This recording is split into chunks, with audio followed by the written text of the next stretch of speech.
UPC prelims 2025 में बहुत कम वक्त है। आज मैं आपसे कुछ बातें डिस्कस करना चाहता हूं।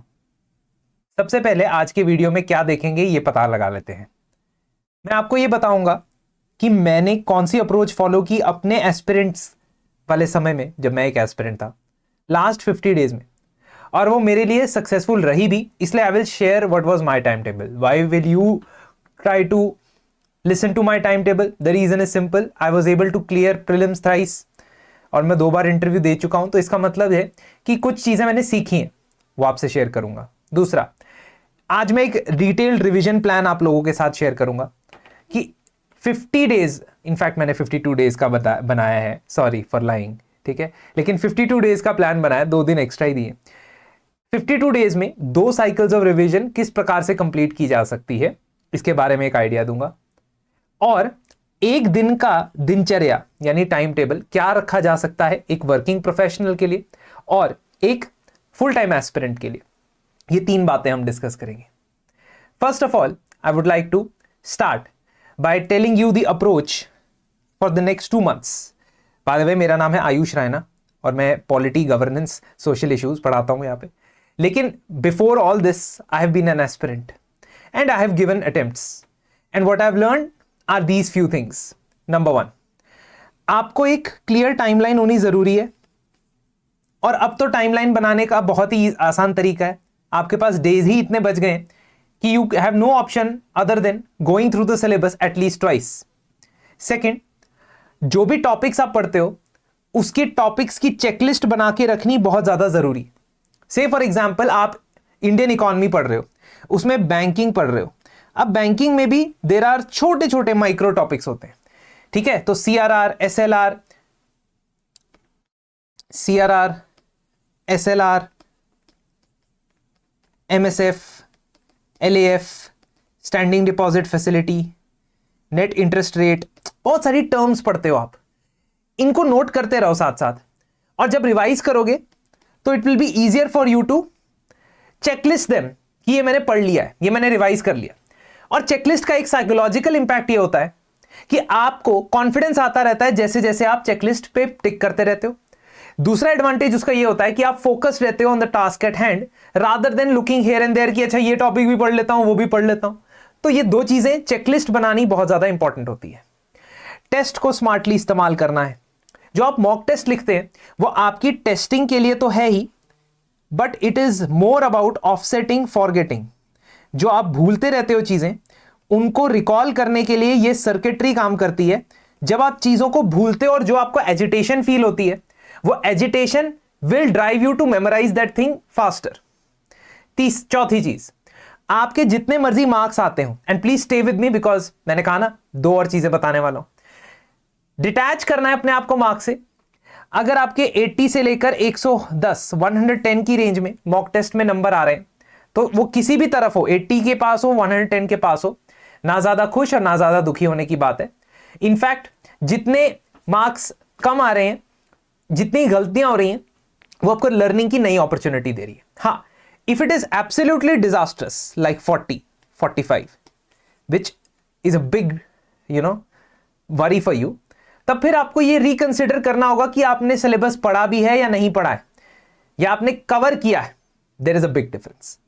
आपके स्टडी सेशंस क्लियरली डिमार्केटेड होने चाहिए, मतलब दिनचर्या इतनी फिक्स होनी चाहिए कि अगर 6 से 8 बजे मेरा एक स्टडी बाउट है तो मुझे करना ही करना है, गिवन है, इसमें कोई नेगोशिएशन नहीं है। अगर नेगोशिएशन करने लगोगे कि अभी मैं थका हुआ हूं, बाद में कर लूंगा, रात को 2 घंटे एक्स्ट्रा पढ़ूंगा, इसका मतलब कमजोर पड़ गए हो, और धीरे धीरे करके वो पुश होने वाला है अगले दिन पे, और अगला दिन आपके पास है नहीं, आपको लग रहा है लेकिन है नहीं। अपने स्टडी सेशन को ह्यूबरमैन प्रोटोकॉल फॉलो करते हुए तैयार कर सकते हो। इसके ऊपर मैं डिटेल्ड वीडियो बना चुका हूं पहले, लिंक डिस्क्रिप्शन पे लगाऊंगा, लेकिन इसको समराइज करते हुए 2-3 चीजें मैं आपको बताना चाहूंगा। This protocol asks you to और expects you to improve focus by following couple of things. Number 1, studying in 90 minute sessions या 90 मिनट बाउट्स। तो इसलिए जो मैंने टाइम टेबल आप लोग के लिए बनाया है, उसमें मैंने एक सेशन को 2 आवर्स का रखा है, लेकिन मुझे पता है कि वो 2 आवर्स में से सिर्फ 90 मिनट्स प्रोडक्टिव सिटिंग होगी, और 15 to 20 मिनट्स में क्या करना है ये भी मैं आपको बताऊंगा। तो 90 मिनट्स के बाउट्स में पढ़ना जरूरी है, क्योंकि हमारी मेमोरी इस तरीके से काम करती है कि हम 90 मिनट्स के बियॉन्ड चीजें रिटेन नहीं कर पाते। एक मूवी भी देखते हो, अगर आप 3 घंटे 3.5 घंटे की मूवी देखते हो तो 90 मिनट्स के पहले उस मूवी में क्या हुआ था ये याद करना आपके लिए बहुत मुश्किल होता रहता है। इसी तरीके से जब आप पढ़ाई करते हो तो इट इज वेरी इंपॉर्टेंट कि आप 90 मिनट्स के बाउट्स में पढ़ाई करें। आप विजुअल स्टिमुलेशन बहुत ज्यादा ना रखें, मतलब आसपास बहुत सारे मैप्स, बहुत सारे नोट्स, बहुत सारी तस्वीरें आपस में सामने नहीं दिखनी चाहिए, अदरवाइज आपका फोकस कभी नहीं बनेगा। आप अपने फोकस को वापस लाने के लिए डीप ब्रीदिंग कर सकते हो 30 सेकंड्स के लिए, ताकि आपकी बॉडी में थोड़ी सी एड्रेनलिन आए। एड्रेनलिन मतलब थोड़ी सी फास्ट ब्रीदिंग करनी है। आप बहुत ज्यादा जब रिलैक्स हो जाते हो तब आपकी प्रोडक्टिविटी कम होती है। And a lot of other things I have discussed in a video regarding how to improve focus, मैं उसका लिंक डिस्क्रिप्शन में लगा दूंगा। लास्टली अब शेड्यूल की तरफ देखते हैं, और शेड्यूल को कैसे स्ट्रक्चर करना है और मैं कैसे स्ट्रक्चर करता था। I used to decide prelim से पहले कि क्या चीजें करनी है क्या नहीं करनी है, इनके बारे में बात करते हैं। सबसे पहले सबसे बेसिक चीज, सब्जेक्ट की लिस्ट हमारे पास तैयार है। हमारे सब्जेक्ट्स हैं economy, environment, polity and governance, you can say geography, history, science and tech, international relations, social schemes and miscellaneous things, India yearbook जैसी चीजें। या अगर आप एक्स्ट्रा चीजें पढ़ना चाहते हो प्रेस इंफॉर्मेशन ब्यूरो से, वंस अगेन उसमें कॉस्ट बेनिफिट ज्यादा नहीं है। तो ये 8 चीजें हैं, इन 8 चीजों को हमने इनकॉर्पोरेट करना है। मेरे पढ़ने का तरीका ऐसा है कि मैं भाई एक दिन में एक सब्जेक्ट नहीं पढ़ सकता हूं पूरा, मुझे चाहिए 2 सब्जेक्ट। ठीक है, वंस अगेन डिस्क्लेमर ये है कि मैं अपना शेड्यूल बता रहा हूं जो मेरे लिए काम किया, आप इसको मॉडिफाई कर सकते हो अपने हिसाब से, लेकिन मैं एक बेसिक चीज बता रहा हूं आपको कि अगर मैं दिन भर सिर्फ इकोनॉमी पढ़ता रहूंगा तो मेरे दिमाग में चीजें जानी बंद हो सकती हैं। There is a high possibility. Anyone who can relate with it will understand. जो नहीं रिलेट कर रहा है कोई बात नहीं, मॉडिफाई कर देना शेड्यूल को, मैं बताऊंगा भी कैसे करना है। अब इकोनॉमी, एनवायरनमेंट, पॉलिटी, ज्योग्राफी मैंने सब्जेक्ट डिसाइड कर लिए, लेकिन अब मैं इनकी पेयरिंग बनाऊंगा। एक बड़ा सब्जेक्ट और एक या तो छोटा सब्जेक्ट या उसके कंपोनेंट मैं एक साथ उठाऊंगा। जैसे in my programme I have created 2 blocks, मैंने 2 ब्लॉक बनाए हैं। यह है पहला ब्लॉक, ठीक है, आप देख सकते हैं यहां पे, थोड़ा जूम इन कर देता हूं। This block which I will be discussing starting from tomorrow. Of course आज करे सो कल कर, क्योंकि कल ही दिन चढ़ेगा ना, तो कल ही करेंगे। 28 मार्च से स्टार्ट करेंगे। 28 मार्च से इकोनॉमी प्लस आईआर शुरू कर देंगे। ये मैं सेल्फ स्टडी का रिवीजन का तरीका बता रहा हूं, है ना। और इकोनॉमी प्लस आईआर इसलिए शुरू करेंगे क्योंकि आईआर में सेलेक्टेड चीजें आने वाली हैं। आईआर में हमने रिवाइज करनी होती है इंटरनेशनल ऑर्गेनाइजेशंस, आईआर में हमने रिवाइज करनी होती है डिफेंस एक्सरसाइजेस, आईआर में हमने रिवाइज करना होता है प्लेसेस इन न्यूज, आईआर में हमने रिवाइज करना होता है एग्रीमेंट्स और यूएन की बॉडीज। दैट्स इट, जो इंटरनेशनल ऑर्गेनाइजेशंस है ना। तो अल्टीमेटली आपके पास एक सिलेक्टेड लिस्ट है, जबकि इकोनॉमी बहुत ब्रॉड सब्जेक्ट है, बहुत सारी चीजें उसमें पढ़नी हो सकती हैं। इस वजह से उसके लिए मैंने आपको एक एक्स नंबर ऑफ डेज दिए हैं शेड्यूल के हिसाब से। फिर उसके बाद मैं पॉलिटी उठाऊंगा। मैं इकोनॉमी और पॉलिटी हमेशा पहले रिवाइज करता हूं, उसका एक कारण है। इकोनॉमी और पॉलिटी ऐसे सब्जेक्ट है जिसको अगर आपने एक बार अच्छी फाउंडेशन लेकर के पढ़ लिया तो बाद में वो बहुत क्विकली रिवाइज किए जा सकते हैं, क्योंकि उसमें स्पेसिफिक चीजें रिटेन करने वाली होती हैं और बहुत सारी चीजें कॉन्सेप्ट के ऊपर आधारित होती हैं। इसीलिए पॉलिटी और इकोनॉमी ये सब्जेक्ट में हमेशा पहले उठाता हूं और इनके साथ आईआर और साइंस एंड टेक उठाता हूं। आगे मैं कॉलम्स भी बता रहा हूं आपको। आगे की जो कॉलम है वो टेस्ट का कॉलम है, and by the end of this particular schedule you would have given approximately 6 to 8 full length test according to your intention and approximately 15 sectional test. तो जिस भी टेस्ट सीरीज को आप फॉलो करते हो उसके कम से कम 15 से अभी से लेकर 50 दिन तक, अभी तक जितने लिख दिए वो लिख दिए, वो बाद की बात है। अभी से लेकर 50 दिन के अंदर आप 15 सेक्शनल टेस्ट लिख सकते हो, 6 से 8 फुल लेंथ टेस्ट लिख सकते हो। मैं तो लास्ट के दिनों में, लास्ट के 60-70 डेज में ही टेस्ट लिखता था, है ना। ऐसा मेरा तैयारी इस तरीके की होती थी, and that was Fairlie successful. अब नेक्स्ट सब्जेक्ट उठाया एनवायरमेंट, उसके साथ उठाया एंशिएंट, और एंशिएंट के साथ ही आर्ट एंड कल्चर पढ़ता था। क्यों? क्योंकि आर्ट एंड कल्चर को अगर डिवाइड करना है कंपोनेंट्स में तो एंशिएंट आर्किटेक्चर, ठीक है, स्कल्पचर, कॉइन्स, ये सब तो इसके साथ ही पढ़ रहे हो। सोशो इकोनॉमिक चीजें, है ना, सोसाइटी, वो इसके साथ ही पढ़ रहे हो, तो आर्ट एंड कल्चर कंबाइन कर लो। और इस तरीके से 6 दिनों का मैं इसमें टाइम दे रहा हूं इस शेड्यूल के हिसाब से। देन ज्योग्राफी के साथ मिडिवल हिस्ट्री उठा लूंगा और मिडिवल हिस्ट्री में भी थीम्स पकड़ के चलूंगा। ऐसा नहीं है कि मैं पूरा टाइम, एक तो टाइमलाइन मेरे को आइडिया होना चाहिए और थीम्स मतलब locations, art and culture of medieval history, medieval times का आर्ट एंड कल्चर, ठीक है, and some important current affairs linked चीजें जैसे मराठास के बारे में थोड़ा डिटेल। तो बस इसके भरोसे चलूंगा। मॉडर्न हिस्ट्री के साथ स्कीम्स पढ़ूंगा और आखिरी के 3 दिन बैकलॉग के लिए रखूंगा। चौथे दिन भी कर सकता हूं बट मैंने इसमें ब्रेक रख दिया आप लोग के लिए, मैंने इसमें ब्रेक रख दिया आप लोगों के लिए कि ब्रेक ले लेना, कोई बात नहीं। This ends your block 1 where your subjects have been revised once by following this model. You can do an alternate model as well. It is very simple to do an alternate model. अगर आपने एक दिन में 2 subject नहीं पढ़ने हैं तो आप प्रोपोर्शनेटली डिवाइड कर दो कि अगर 7 दिन इकोनॉमी प्लस आईआर है तो 5 दिन इकोनॉमी और 2 दिन आईआर रिवाइज करो, ठीक है, ऐसा कर सकते हो। लास्ट में जो मैंने रिवीजन डे लिखा है वो मैं एज्यूम करके चल रहा हूं कि आप सब्जेक्ट तो पूरा कंप्लीट कर लोगे इतने दिनों तक और लास्ट में जो पूरा पढ़ा है वो रिवाइज करोगे, क्योंकि वंस अगेन मैं भूल जाऊंगा, मेरे को 5 दिन पहले, 6 दिन पहले, 7 दिन पहले जो पढ़ा है वो याद नहीं रहेगा, तो I will revise. I can also revise the previous subject if I want. अगर मुझे लगता है कि मेरा प्रीवियस सब्जेक्ट कमजोर है तो मैं polity and science and tech में दिन बचा के इकोनॉमी पढ़ सकता हूं, रिवाइज कर सकता हूं, ये मेरे ऊपर है, फ्लेक्सिबिलिटी है, क्योंकि पेपर तो आपने देना है ना, आपने पेपर देना है कि मैं देने वाला हूं आपकी जगह पेपर, ऐसा तो नहीं होने वाला है। और इसके बाद ब्लॉक 2 है। बिफोर गोइंग टू ब्लॉक 2, अगर आप ये सब इस तरीके से सेल्फ स्टडी के अंदर रिवीजन करने में स्ट्रगल करते हो और आपको सोर्सेस कलेक्ट करने की टेंशन अभी भी सता रही है, तो हम रैपिड रिवीजन राउंड लेके आए हैं। मोस्ट इंपॉर्टेंट टॉपिक्स जो प्रीलिम्स के लिए होंगे वो कवर करवाए जाएंगे और इसको आप अवेल कर सकते हो, ठीक है। तो सभी सब्जेक्ट्स जितने भी मैंने यहां पे डिस्कस किए हैं, they will be discussed 1 by 1 in 1 or 2 days maximum. और उस राउंड के बाद, रिवीजन राउंड के बाद आपको यह जानकारी मिल जाएगी कि मेरी चेकलिस्ट क्या है, जिन चेकलिस्ट की मैं बात कर रहा था। Now next block starts from 28 अप्रैल। तो जब हमने पहला ब्लॉक स्टार्ट किया था 28 मार्च से स्टार्ट किया था, अब आपका block 2 second revision starts from 28 April. I will be giving half the amount of time which I took in the earlier time. पहले जो मैंने टाइम लिया था उसका आधा आधा टाइम देके मैं इस तरीके से शेड्यूल करता हूं। यहां पे फ्लेक्सिबिलिटी है, क्यों? क्योंकि मुझे पहले राउंड ऑफ रिवीजन में पता लग गया कि मेरा हाथ तंग है कुछ सब्जेक्ट्स में।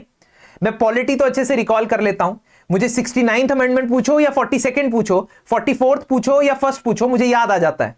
लेकिन मुझे यह नहीं याद आता है कि एसएलआर इंक्रीज करेंगे तो इकोनॉमी पे क्या प्रभाव पड़ेगा, एक्सचेंज रेट बदलेगा तो इन्फ्लेशन पे क्या प्रभाव पड़ेगा। अगर मुझे ये चीजें नहीं याद आ रही हैं, अगर मुझे ये नहीं याद आ रहा है कि नीलगिरी ताहर का क्या स्टेटस है, आईयूसीएन स्टेटस, तो इसका मतलब मुझे पता लग गया कि सब्जेक्ट कुछ मेरे कमजोर है और मैं उन पे ज्यादा दिन लगा सकता हूं in the block 2। So block 2 is completely flexible.